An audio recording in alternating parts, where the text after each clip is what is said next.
Comment bien déclarer ses revenus et faire baisser son impôt en 2022? Comment bien déclarer ses revenus pour éviter de se faire redresser? Pour commencer, demandez à votre percepteur si vous pouvez le payer avec le sourire.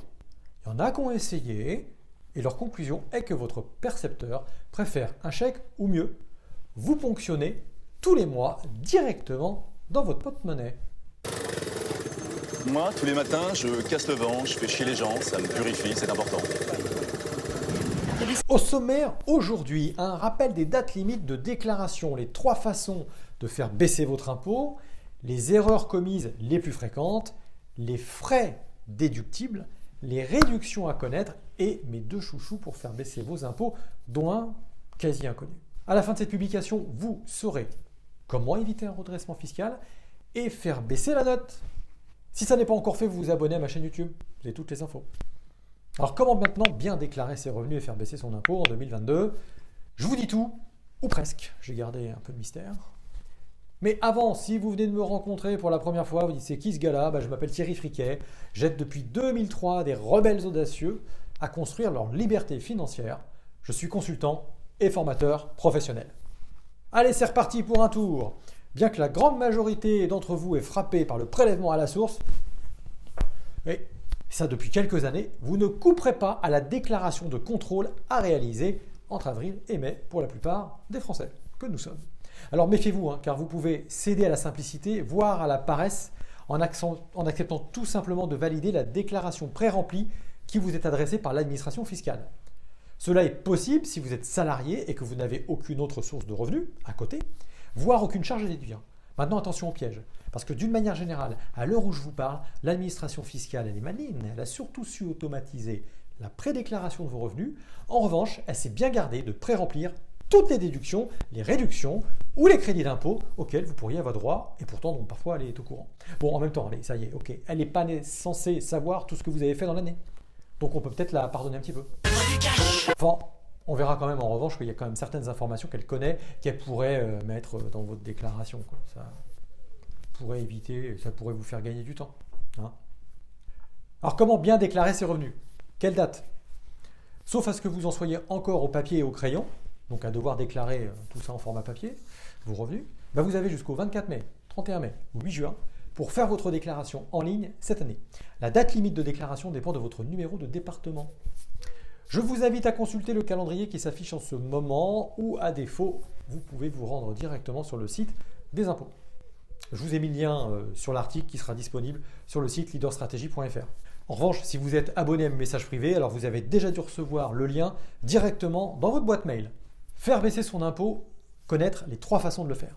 Alors il y a 3 grandes familles pour faire baisser son impôt. Alors à toutes fins utiles, je vous les rappelle rapidement. Maintenant, pour vous aider à vous en rappeler, simplement, retenez 3 lettres. C, R, D.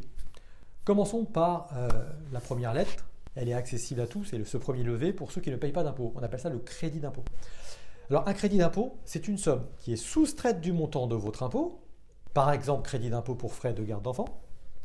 Et contrairement à la réduction d'impôt, le crédit d'impôt est également remboursé en partie ou en totalité dans les cas suivants. Lorsque son montant, par exemple, dépasse celui de votre impôt ou lorsque vous n'êtes pas imposable.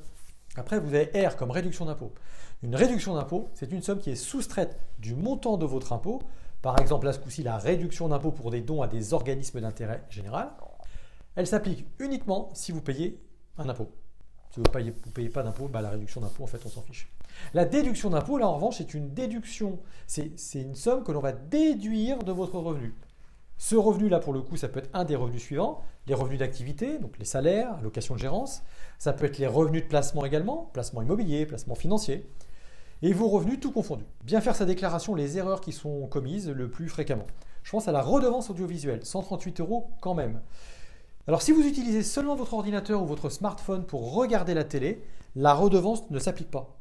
Donc là, vous ferez partie des 7% de Français qui ne sont pas considérés comme téléspectateurs et donc par défaut, ils seront exonérés de cette taxe. Vous avez les aides pour garde d'enfants également. Si vous avez un enfant de moins de 6 ans, peut-être que vous êtes concerné. Mais dans ce cas, pensez quand même à ne déclarer que les frais que vous avez réellement supportés, c'est-à-dire déduction faite des aides auxquelles vous auriez pu avoir droit. Les fameux dons aux associations. Les dons peuvent être indiqués dans les déclarations de revenus. il donne droit à une réduction d'impôt, mais dont le montant en fait s'avère différent en fonction de la typologie de l'organisme à qui le don a été effectué. C'est 75% du montant du don pour les organismes qui viennent en aide aux personnes en difficulté par la fourniture de repas ou de soins médicaux, alors que ce n'est que 66% du montant du don pour des associations, des organismes d'intérêt général, des fondations reconnues d'utilité publique. Lorsque vous renseignez ces dons dans votre déclaration, donc c'est important de faire la distinction entre les deux. Les enfants à charge en cas de séparation ou de divorce. Chaque enfant est considéré comme étant à la charge du parent chez lequel il réside principalement.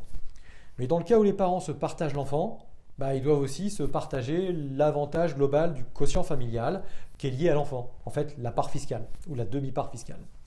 Cette distinction est parfois source d'erreur dans la déclaration de l'impôt sur le revenu. Pour éviter de faire une erreur sur ce point, vous devez tout simplement indiquer si votre enfant est à votre charge exclusive ou en résidence alternée. Faire baisser son impôt, les frais déductibles. Donc à moins de préférer profiter de la déduction automatique de 10% de vos revenus pour frais professionnels, vous pouvez décider de déduire le montant de vos frais professionnels dès lors qu'ils sont supérieurs aux 10% forfaitaires pratiqués par l'administration fiscale. Allez, regardons ces frais dans le détail. On va commencer par les frais de transport. Les dépenses allouées au déplacement dans le cadre de votre travail sont déductibles. Vous pouvez les calculer à l'aide du barème kilométrique qui est mis chaque année à jour par l'administration. Une petite astuce, si ça ne suffit pas, vous pouvez ajouter à tous ces frais les frais de péage, les frais de parking, les frais d'intérêt pour acheter votre véhicule. Et ça peut donc se cumuler. Maintenant attention, si la distance entre votre domicile et votre lieu d'activité excède plus de 40 km, donc excède 40 km, il faudra expliquer à l'administration fiscale pourquoi vous avez choisi d'habiter si loin. Vous avez également les frais de repas. L'idée, c'est de faire valoir auprès de l'administration fiscale qu'un repas pris à l'extérieur de votre domicile vous coûte plus cher que si vous le preniez à votre domicile. Alors là, vous avez deux possibilités. Soit vous déduisez de vos revenus le montant des frais réels de vos repas qui sont justifiés par des factures, ou à défaut, vous déduisez un forfait de 4,95 € par repas et jusqu'à 9,90 € par jour. Si vous faites le calcul, c'est plus de 2 000 € que vous pouvez déduire chaque année au maximum de vos revenus sur cet item. Si vous bénéficiez d'un lieu de restauration collectif type cantine, vous pouvez également prétendre à la déduction de la différence entre ces forfaits et le montant réellement payé. Alors vous avez également d'autres frais réels déductibles. Dès lors qu'ils sont nécessités par votre activité et justifiables, les frais professionnels peuvent être déduits des revenus au titre des frais réels. Sont notamment concernés les dépenses telles que les voyages, pas pour aller en vacances, c'est pour aller bosser. Voyage professionnel, achat de vêtements professionnels, attention le costume ne passe pas, c'est vraiment le bleu de travail.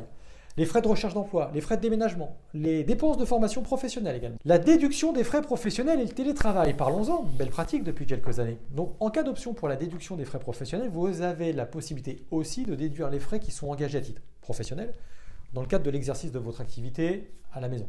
Cette déduction, elle est possible dans la limite de 580 € pour l'année 2021, déclaration des 2022, ou alors pour le montant des frais réellement engagés pour l'activité professionnelle, si c'est plus intéressant pour vous. Faites bien vos calculs, parce que si vous cumulez l'ensemble de ces frais et que vous y appliquez votre taux marginal d'imposition, vous découvrirez tout de suite combien le montant de votre impôt peut baisser en cumulant l'ensemble de ces déductions auxquelles vous pouvez prétendre. Je vous donne un exemple. Pour un revenu de 36 000 €, où les frais professionnels forfaitaires seraient donc de 3 600 €, 10%, alors avec des frais réels calculés de 5 000 €, donc une différence de 1 400 €, avec un taux marginal d'imposition à 30%, ce sont 420 € d'impôt que vous économisez. Ça vaut peut-être le coup de faire vos calculs. Pour vous repérer plus facilement pour votre cas personnel, je vous rappelle ici le barème des tranches marginales d'imposition. Faire baisser son impôt, les crédits, réductions et déductions à connaître. On en a parlé tout à l'heure, les frais de garde pour les enfants de moins de 6 ans peuvent être déduits. Là, c'est un crédit d'impôt en fait. C'est 50% des sommes versées. Le crédit d'impôt ne peut excéder 1 150 € par enfant. Vous divisez par 2 si c'est en garde alternée. Le montant maximum que vous pouvez déclarer est de 2 300 € par enfant, 1 150 € encore une fois en cas de garde alternée. Vous avez la pension alimentaire, notamment, qui est versée à un parent, mais aussi à un grand-parent. Et là, c'est une déduction. Vous pouvez déduire de vos revenus les pensions alimentaires que vous versez à un parent ascendant. On n'en parle pas assez souvent. Vous déduisez ces pensions alimentaires pour leur montant réel, justifiable, en sachant qu'il doit être cohérent avec vos revenus. Allez, une loi, la loi Pinel, qui est une réduction aussi. La loi Pinel, c'est quoi? Elle permet aux propriétaires bailleurs de bénéficier d'une déduction fiscale, une réduction fiscale d'ailleurs, pouvant aller jusqu'à 21% du montant investi. Exemple, vous investissez 200 000 euros dans un appartement, et chaque année, vous pourrez déduire 2% de cette somme, c'est-à-dire 4 000 euros pendant 9 ans. Et les 3 années dernières, ça sera 2 000 euros. Alors, méfiez-vous parce que ce dispositif sera profondément remanié pour être très certainement moins intéressant à compter du 31 décembre 2022. Donc si vous voulez en savoir plus sur ce dispositif, évitez les pièges qui vont avec, moi je vous invite à vous y intéresser dès cette année, compte tenu des coûts de construction qui ne font qu'augmenter et qui vont encore considérablement augmenter dans ce laps de temps. Vous avez également le dispositif du déficit foncier, c'est une déduction. Lorsque vous louez un bien, vous devez payer des charges d'entretien ou de travaux. Si celles-ci sont supérieures au montant des loyers annuels que vous encaissez, vous réalisez alors ce qu'on appelle un déficit foncier. Ce déficit, il est déduit de votre revenu global l'année des travaux. Il est limité à 10 700 euros par an. Au-delà de ce plafond, la somme restante doit être déduite des revenus fonciers des années suivantes. On peut également réduire ses impôts en investissant dans une PME. Donc c'est bien une réduction là pour le coup. Vous pouvez réduire vos impôts de 18% de votre investissement annuel dans une PME. Les sommes ainsi placées qui bénéficient de la réduction sont plafonnées à 50 000 euros pour une personne seule, ce qui fait quand même une réduction de 9 000 euros, et 100 000 euros pour un couple, ce qui fait 18 000 euros. Les frais de scolarité, c'est une réduction là aussi. Le montant de la réduction d'impôt dépend du niveau de l'enseignement pour 2022, les revenus 2021. Pour un enfant qui est au collège, la réduction est de 61 euros. Si l'enfant étudie au lycée, la réduction passe à 153 euros. Et pour un enfant scolarisé dans l'enseignement supérieur, le montant de cette réduction est de 183 euros. Il suffit juste de penser à cocher les bonnes cases. Dommage quoi. Dons aux associations et organismes d'intérêt général. Là, on est encore sur une réduction. Vous pouvez bénéficier d'une réduction d'impôt sur le revenu quand vous faites un don ou vous versez une cotisation à des associations ou des organismes d'intérêt général. Alors attention, il y a une petite nuance là quand même. Parce que cette réduction, elle dépend de la somme versée et du type d'organisme qui la reçoit. Il faut retenir quoi? Cette réduction, elle correspond à 66% de la somme versée dans la limite de 20% de vos revenus imposables et elle peut atteindre jusqu'à 75% au maximum pour un don jusqu'à 1 000 euros. Au-delà de ce plafond, la réduction redevient 66%. Allez, avant de vous partager mes 2 chouchous pour faire baisser votre impôt, laissez-moi vous partager ce petit conseil qui a été donné par un prêtre à Raymond DeVos, comique aujourd'hui disparu. Raymond DeVos, il va voir le prêtre et il dit « Mais, monsieur le prêtre, quel comportement avoir face au fisc ?» Et le prêtre lui chuchote « Payez pour nous, payez pour nous. » Bon, ok, je sors après. Je finis et je sors. Faire baisser son impôt, mes 2 chouchous, allez, je vous les donne. D'abord, le plan d'épargne retraite, PER, c'est une déduction. Le PER, en fait, c'est un produit d'épargne qui est assez récent, il date du 1er octobre 2019. Il remplace progressivement les autres plans d'épargne retraite que vous avez pu connaître jusque-là. Je pense au PERP, au Madelin, au Préfonds, à l'article 83. Le PERP se décline sous 3 formes, un PER individuel et 2 PER dits d'entreprise. Je n'évoquerai avec vous aujourd'hui que sa forme individuelle. En revanche, avant de vous jeter tête baissée sur ce dispositif, il est important de voir ce qui a pu déjà être fait au niveau de votre entreprise pour éviter toute requalification fiscale. Si vous avez des doutes quant au fait que votre entreprise ait déjà mis en place des dispositifs de ce type, petite astuce, étudiez votre fiche de paye et vous aurez peut-être des informations qui vont vous permettre de lever ces doutes. Au besoin, contactez votre service ressources humaines et puis au final, adressez-moi un email avec vos questions.